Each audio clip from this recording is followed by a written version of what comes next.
I'll go ask him.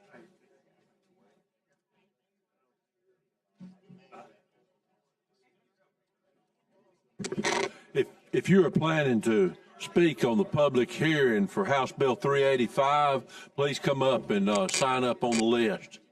We're going to get started in just about a minute.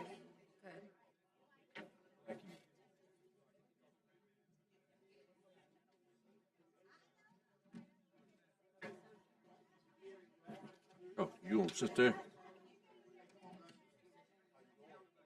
It's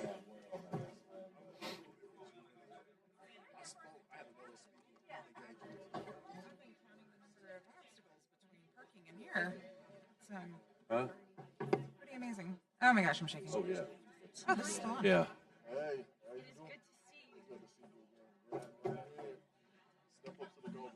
Oh, they said you were offering it, but Go ahead, sign up. is that the sign-up sheet that's down there? Oh. Yeah.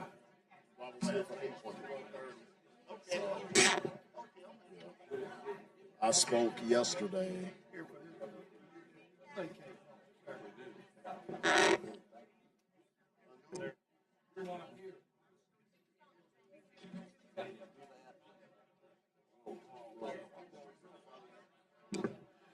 If you're not here for the Children's Youth and Health meeting, please move on out.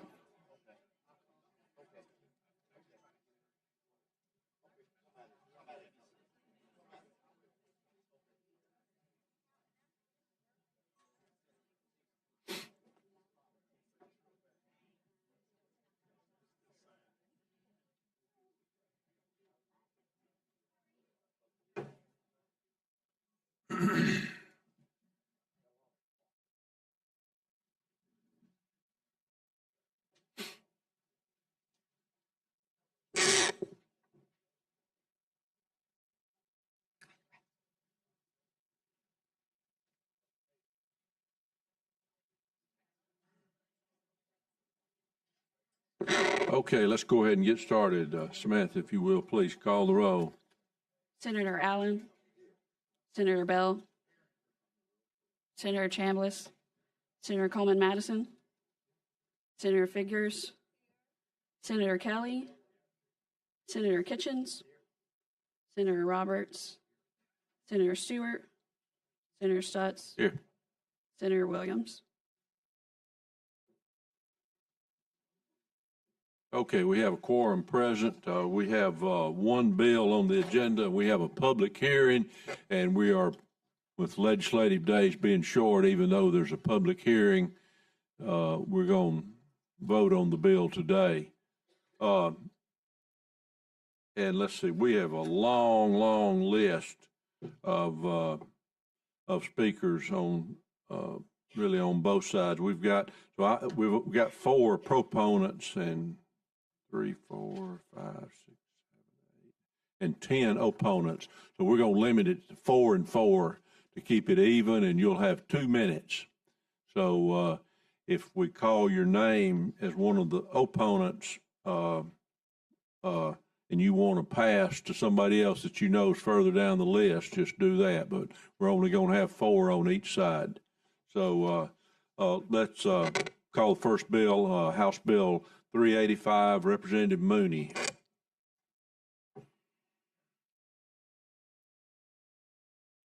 Thank you. Chairman Stutz and committee. It's a pleasure to see you all today.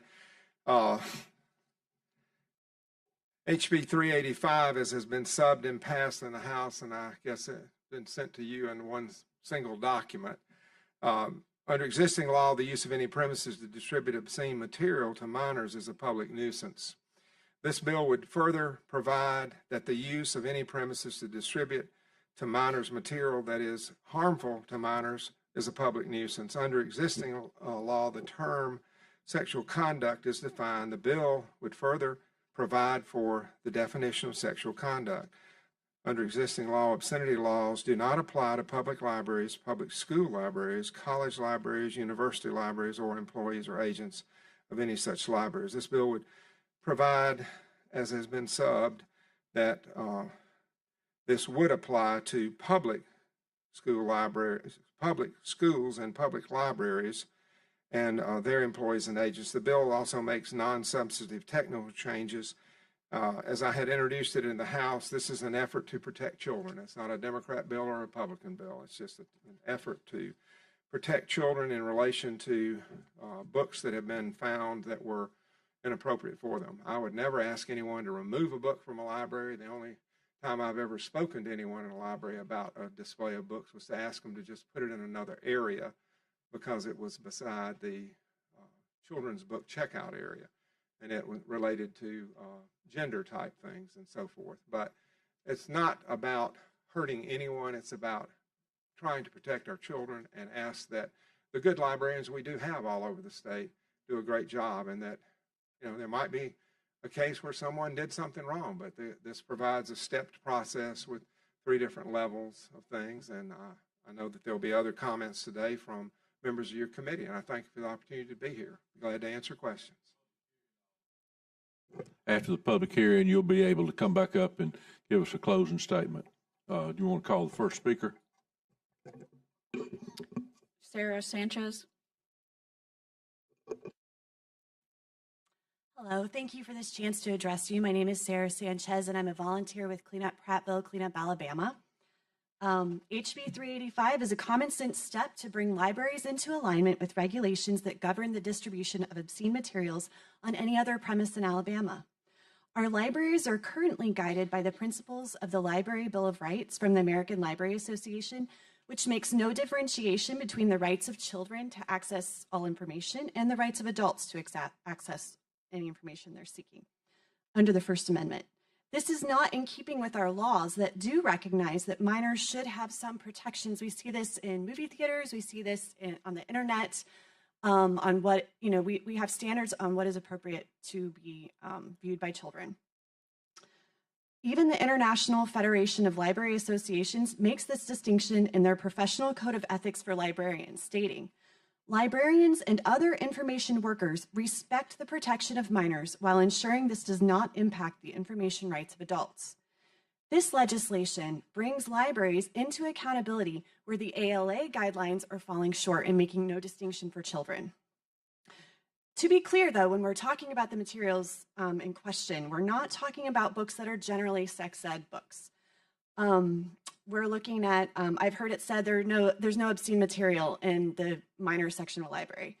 Well, kids can experience Boy Toy by Barry Lyga. In this story, they can experience what it's like firsthand from the perspective of first person of a 12-year-old boy to be groomed and molested by a female teacher in specific, explicit detail of anatomy and conduct. 30 seconds. That's just one example of many books that are available to children. That one's currently available in the young adult section of the Montgomery Library. Any child, any age with a library card can check that book out, no problem. This is not what we want our children to experience through reading. Our children are worth protecting, and our tax dollars should not be spent on these materials, and this legislation brings necessary accountability to our public and school libraries, which is currently lacking. Thank you. Lindsay Gardner. Good morning.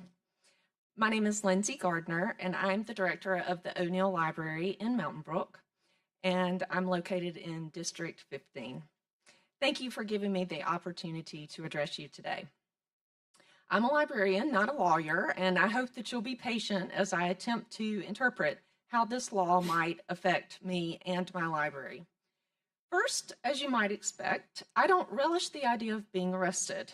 I would strongly urge you to consider an amendment to HB 385 to fine the library itself instead of arresting the library director. This is similar to the approach in HB 167 regarding obscenity filters for cell phones. I would also encourage you to compare HB 385 to HB 167. In the bill that requires filters for cell phones, this is the definition of obscenity: a visual depiction of matter that is obscene, as those terms are defined by Alabama Code.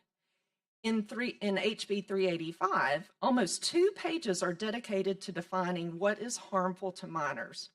Why wouldn't cell phone providers also be required to filter for material that is harmful for minors. Why the discrepancy? Now I'd like to offer some suggestions on the written notice portion of this bill. 30 seconds. I urge you to support local control by adding an amendment that only residents of that locality can file written notice. A responsible government would give taxpayers of Mountain Brook the sole right to challenge books in the O'Neill Library. And so, in conclusion, I hope that you will consider some amendments in order to help 225 library directors understand their responsibilities and fairly comply with the law if passed. Thank you. Thank you. Lori Herring.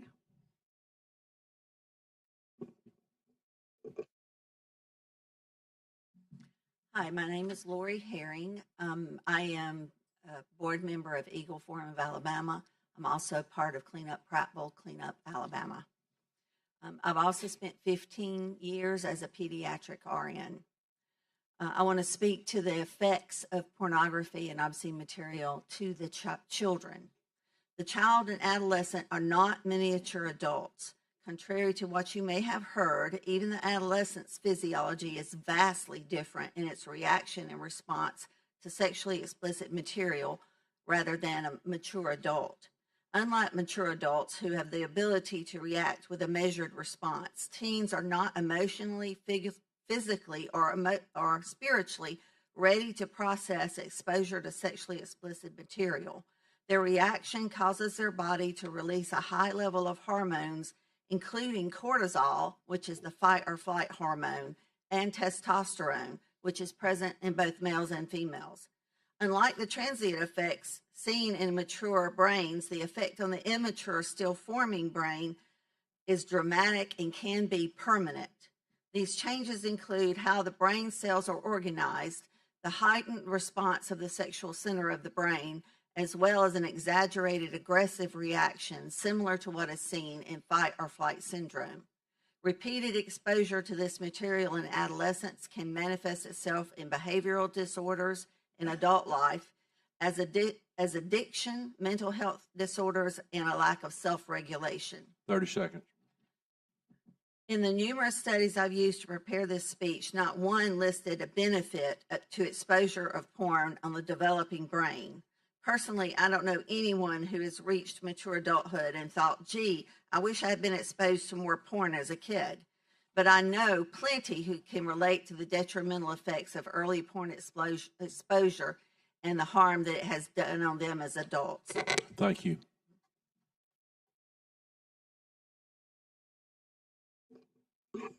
Amanda Borden. I want to remind you, we've got more on the opponent side, so if your name's called and you want to pass over and yield to somebody that you know is further down the list, feel free to do that, but we're going to go 4 and 4 on each side. Thank you. Thank you so much for the opportunity to speak this morning. I'm a lifelong resident of Alabama, a 31-year veteran of the library profession, and the current director of the Hoover Public Library. I reside in District 16. My legislators have assured me that this bill is intended only to remove sexually explicit materials from the Children's Department of the Public Library. However, because of the language, there are some unintentional consequences I would ask you to please give serious consideration to. This bill does not differentiate between materials intended for adults and materials intended for children, which coexist in a public library. By declaring us the same as an adult bookstore and basically declaring us a public nuisance, minors would not be allowed in the adult areas of the library. A mother with a toddler could not browse materials for herself while she is there for story time, and a high school senior who drives themselves to the library would not have access to nonfiction materials needed to do a school assignment. Blocking access to minors is obviously problematic when you're just one room. For my library, it would need a major renovation, which would be problematic for my city. This bill does not give a relocation policy or mention relocating materials, which conflicts with the suggestions of the governor. This bill circumvents the authority of the municipal by the board, which is the ultimate authority in the library, and it is 7 days is not long enough for me to be able to evaluate a book and get my board's input on the book, and it does not define who is the ultimate decider if the material meets the legal definition of obscenity or harmful to minors when there is a disagreement between the library director and the complainant. For those reasons, I think this would destroy the family-friendly library of my Thank you. nature of my library. Thank you. Tony Moore. How you doing? I'm Tony Moore. I live in Prattville. I've been in Prattville all my life. I was a city councilman for 8 years. I've been driving a school bus for 20 years, and I'm part of Clean Up Prattville.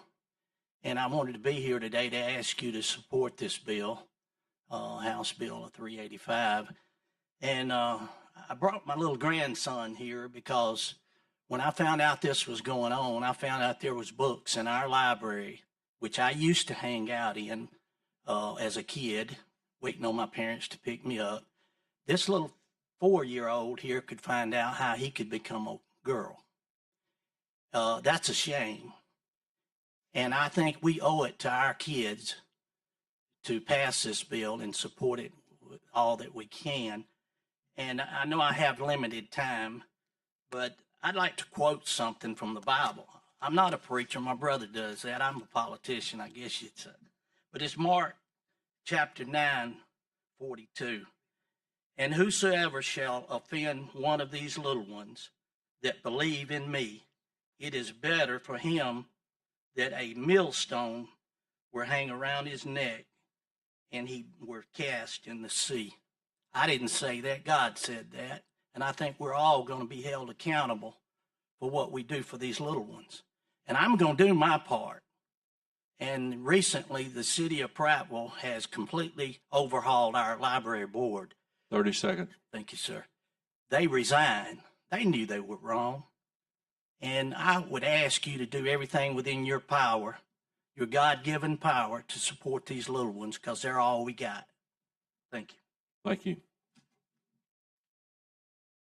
You wouldn't leave home without it. Chris Warren.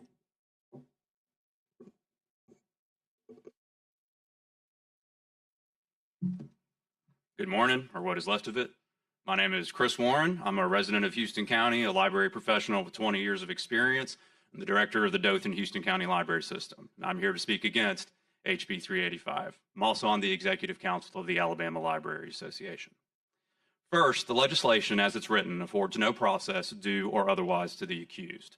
There's no investigation of criminal wrongdoing or even an evaluation of the legitimacy of any claim that material is or isn't obscene. On top of that, anyone can submit a claim, even if they don't have a library card, even if they don't live in that county, even if they don't live in Alabama. This creates an undue burden on libraries, not to mention an undue burden on our local district attorneys who would be required to prosecute these accusations. Second, the legislation short circuits the policies and procedures that libraries already have in place. In most cases, this includes a materials reconsideration process through which patrons can formally express concerns about what they deem objectionable. As professionals, we take this process very seriously. In fact, in Dothan, we've invested $20,000, the equivalent thereof, of staff time to evaluate these. And we take great efforts to minimize our own biases and avoid any knee-jerk reactions or blanket decisions. Third, libraries already have trained, educated, experienced, thoughtful, caring, and community-minded employees who work tirelessly to ensure that our collections reflect the interests, values, and lived experiences of all of our taxpayers. Our collections may include titles that are sexually explicit or that are related to sexuality or gender, but to claim that we have obscene materials or even pornography is offensive at best and dangerous at worst. Fourth and finally, this bill in concept would subject our cities, counties, and public libraries to a deluge of litigation, which would result in taxpayer dollars being spent to pay attorneys and settle lawsuits. That's money that cities can't use to pay police officers and teachers, money that counties can't use to pave broken roads or repair bridges, and money that public libraries can't use for summer reading, STEM kits, and classroom outreach activities. For these reasons, I urge you to vote against.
cities can't use to pay police officers and teachers, money that counties can't use to pave broken roads or repair bridges, and money that public libraries can't use for summer reading, STEM kits, and classroom outreach activities.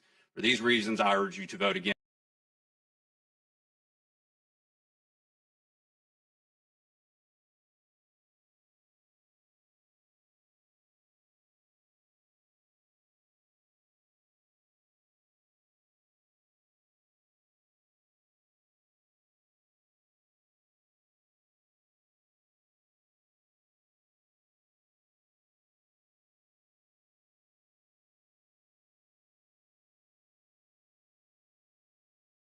HB 385. Thank you. I'm speaking in support of this bill today. It simply amends the Alabama Anti-Obscenity Enforcement Act of 1989. There were minors, but recently we have found sexually explicit material and activities taken. But I kind of ask this type of material, ask that you would please help us get this obscene illegal material out, but the harmful. Jessica Hayes. I live in District 30. My family had moved from Tennessee, where we left all the newness of our lives. My brother and I found normalcy in the library's children's section, especially when we met Miss Amanda, the children's librarian, who welcomed these lonely homeschooled children with open arms. Over the years, we enjoyed story times and activities and summer reading programs led by Miss Amanda, where she also taught us how to navigate the exciting new technology of Microsoft 95 on a desktop computer and how to play the Oregon Trail 2. She helped find books that I, a voracious reader, would love while aligning with my parents' conservative Christian values. Participating in her competitive summer reading programs caused my brother to love to learn to read. But most importantly, Miss Amanda helped my mother curate a dynamic homeschool curriculum that included unit studies on human anatomy, biblical history, and the California Gold Rush, using only library books to do so because she had no money. Miss Amanda influenced my life so much that when I was deciding my future occupation, I knew there was only a path forward to become a librarian. This bill makes no exemptions for books on biology, human anatomy, religious or historical material, meaning homeschooling mothers would no longer be able to access that with their limited funds. Please consider amending this to include those exemptions. Thank you. Thank you. Okay, Representative Mooney, you want to step back up? Let's get the bill on the table, and I think there's an amendment coming. Anybody want to make a motion? Mr. Chairman, I move favorable in the amendment. There's a meeting going on just after this afternoon, and the amendment will be done on the floor, not today in committee. Okay. Working with the DAs. Okay, and I know there's another meeting tomorrow morning even scheduled to talk about another issue. So what other discussion, questions for the bill sponsor if we're not going to put an amendment on now? Senator Roberts, are you planning to carry the bill in the Senate if it gets that far? Either I will or Senator Weaver. Senator Weaver, okay. But, we have their commitment, and the bill sponsor knows that there's some changes that have to be made before we're going to do anything with the bill on the floor. That's correct. Including the amendment that's being worked on now and that we thought we were going to have ready, but with time being short. Any other questions for the bill sponsor? Any other discussion? We've got a motion and a second for a favorable report. Senator Allen, you had a question? Senator. Mine's more of a comment than a question. I applaud both views of this bill and those of you that came out. I especially like that we have the grandchild here, because that puts things in its proper perspective of really what we're here for and what the libraries are here to try to help do. I understand that this puts the librarians in a difficult spot, but we have an obligation to these children. And it sounds like a lot of these issues are going to be probably worked out in these amendments. And I want to commend both views of this for taking concerns in our community and for trying to do what they feel like is best for our children. I thank you for bringing this forward. Thank you, sir. Thank you. Okay, I just want to echo that, and all of you that came to for the public hearing, we appreciate you being there. We've run behind. I mean, y'all know our committee was supposed to be at 11 o'clock, and we have another budget hearing right behind this that we're holding up. So we're trying to kind of get back on committee schedule since we got behind on the before us. But any other questions or comments? If not, Senator Allen, Senator Bell, Senator Chambliss, Senator Coleman Madison, Senator Figures, Senator Kelly, Senator Kitchens, Senator Roberts, Senator Stewart, Senator Stutz, aye. Senator Williams. The bill's given a favorable report, 6-0. And like I said, all of you that are here and interested, you have our commitment that the bill's not going anywhere on the floor until these amendments are all addressed, because there are some valid concerns that have been brought up. And as the sponsor said, the intent is not to punish librarians, it's not to hurt libraries, it's to protect the children that are using the libraries. And that's our complete intent. And we will address these issues, and your concerns have been heard.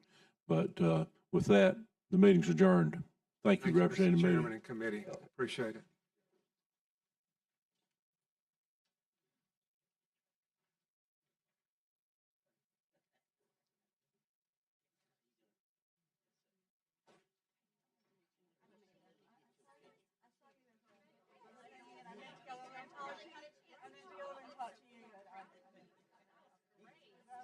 Can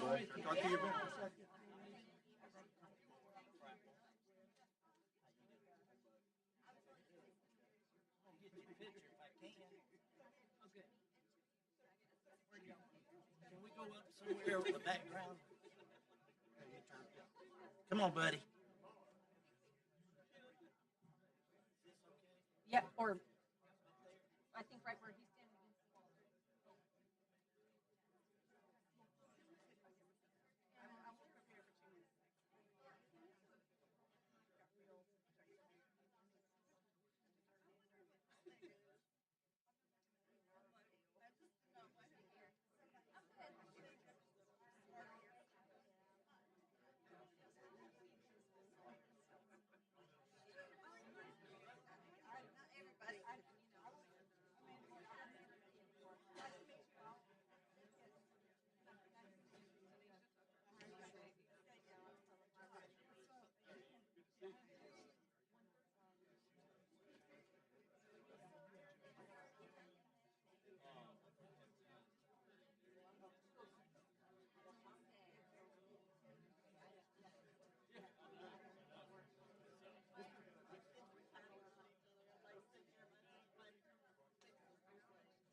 Homework now.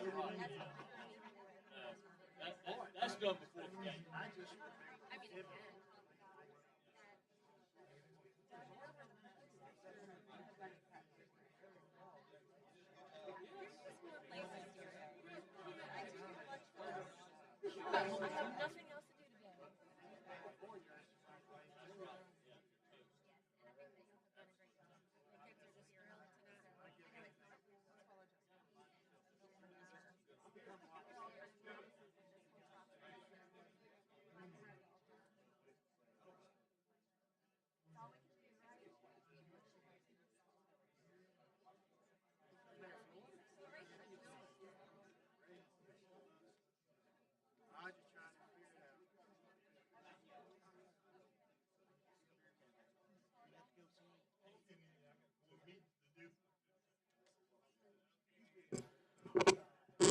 Good afternoon. We are here for our morning meeting of the general fund. Let's call the roll and get started. Senator Albritton? Here. Senator Chambliss?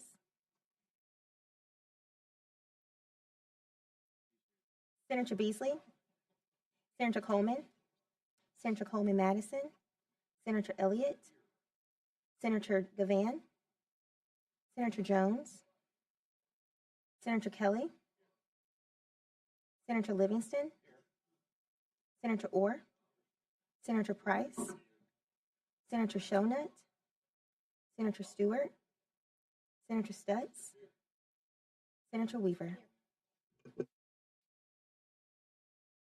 We have 9 present. I believe we have a quorum, so we'll go ahead and begin business. Let's look at the agenda. I'm going to call in reverse order in order to save time, if that makes sense. If it doesn't, that's all right. So we'll call forward first HB 479. Clerk? Yeah, second one. This is by Representative Reynolds. Very favorable, Mr. Chairman. Anybody have any questions about it? Let's take a long roll. Yes, we do. Mr. Chairman. Yes, sir. I just want to comment, as I have before, when we've had these moving forward in the years to come with these settlement funds, I want us to make a real effort to get them out to community-based programs. As I said before in one of our meetings, we had probably 30 different organizations that made presentations, and the jobs a lot of them are doing are just phenomenal, and in communities, small rural communities all over the state. And I want us to look for a way to directly appropriate some money to them in the years to come. Thank you. Thank you, Senator. Call the long roll on the bill. Senator Albritton? Aye. Senator Chambliss? Senator Beasley? Senator Coleman?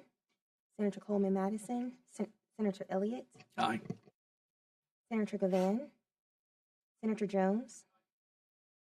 Senator Kelly? Senator Livingston? Aye.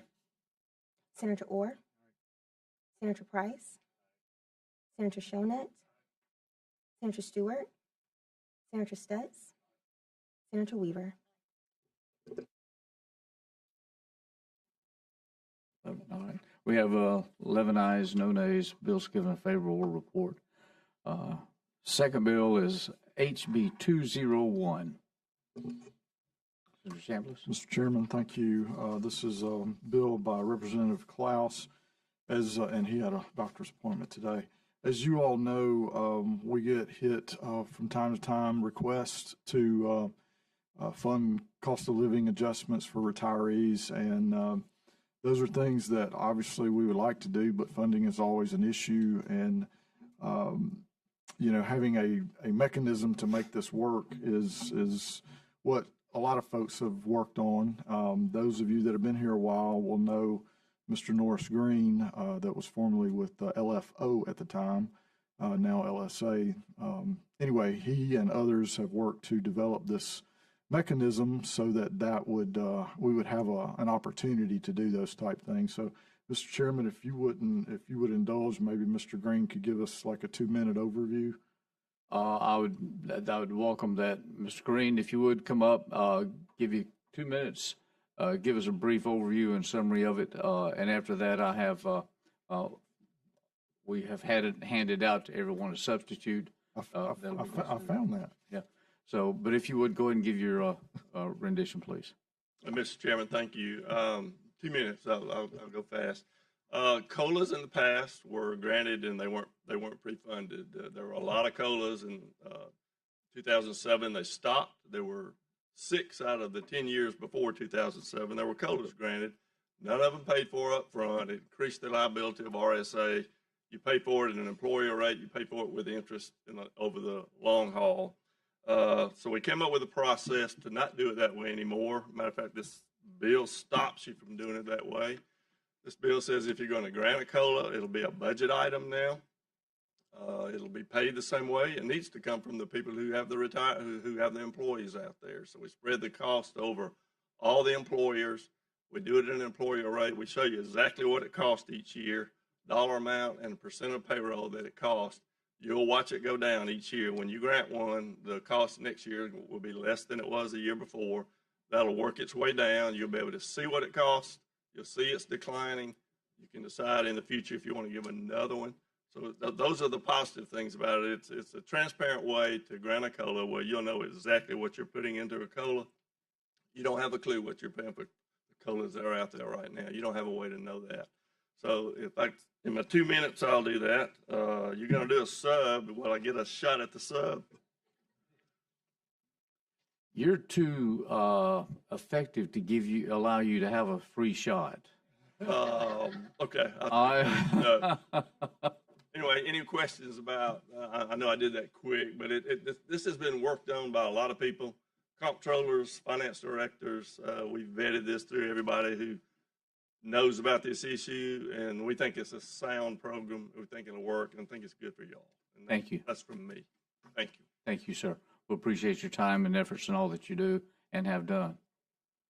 Now, if I might, for a moment, this is a serious issue. We've been struggling with this, not just this year, but for several years, trying to figure out how to help retirees. The budget chairs have talked about this. We've had several discussions about how and what to do, and we came, I guess, a couple of days ago, a day or so ago, came to a concept that we could try to use, which is that we already have entities, trust funds already set up, 2 years ago, I think we did. It was simply not funded. And we thought we could just go ahead and put money in there. But when we investigated that, we discovered that we passed the bill and it prohibited us from appropriating money to those entities. So what I have in the substitute is a means so that we can immediately, if we pass this substitute, we take the substitute in, and that will allow us now to put monies into those existing entities. And if we can get this done early enough, we might be able to find a path to get the monies in for this year. And we'll see how that works. But that's the goal. Mr. Chairman, thank you. And this substitute would affect both ERS and TRS employees and the trust funds. And as you said, we've discussed this. We see this as the best viable alternative at present. And the quickest. And the quickest. And I believe you've had conversations with the sponsor. I did. About this and went over the tenets of the substitute, and he was agreeable, if I understand, or was he? Exactly. He raised no objection, said he'd be fine with this. Now, in his absence, have to give him leeway that he can always change his mind. But no, people don't do that. No. But we would. I did discuss it with him last evening. Good discussion, and he was not here. It was by phone, but told him what we were doing, and he seems to be on board with this. Thank you. At appropriate time, I'd move adoption of the substitute, Mr. Chairman. We have a motion. We have a second. Using previous role. Adding. Okay. Adding. Anyone else? Okay. Mr. Chairman. Senator. Have we adopted the substitute then? Not yet. Go ahead. I wanted to ask a question after we get it positioned. Senator Chambliss. Obviously, I'm getting myself up to speed, and I do see language in current law that has to be struck. Exactly. So I can read that and see that. So Obviously, I'm going to support the sub, but I would like to continue to work through this and understand.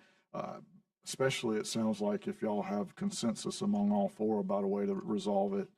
Obviously, I want to be a team player and part of that. But anyway, so I'm going to support the sub with that caveat. I'm not 100% up to speed on it. I follow you, and we are again with the time frame and such, and finding a way that we can make this work and begin an operation of actually putting money into it, so that we can have a viable system. Now, we may want to look at Mr. Green's as we continue to develop, but right now we have to get something going with Feld.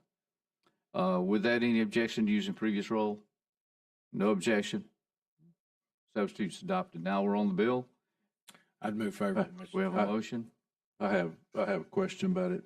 Let me get this. Do we have a second first? We have a second, Senator Andrews.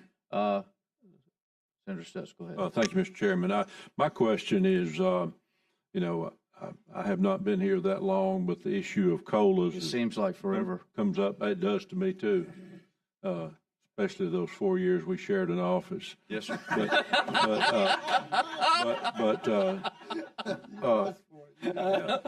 Make a good team. So my question is, when we have this in place and kind of a permanent funding mechanism in place, is a COLA now going to become just an automatic annual event? I guess my question is, what part of a defined benefit retirement plan do you not understand? I mean, that's something that's agreed on the front end, and I'm all for, I understand inflation, I understand all that, but if we put, with this permanently in place, it seems to me that a COLA is going to be is going to go from something that we talk about to something that is just expected to be automatic. And if I might, Senator? Yeah, so I just, one of the that's reasons, my concern. Understand, and I think the substitute addresses that concern. This is not a COLA. This is a matter of where we have been so that we can pay bonuses. All right? So that's a little bit of the difference that's there. There is no requirement on continual as funds can be and as part of negotiated agreement. That make you feel any better? Yeah. We have a motion and a second. Any objections to the previous roll? No objection? All right, previous roll. Bill's given a favorable report. We stand adjourned. Thank you. Appreciate it.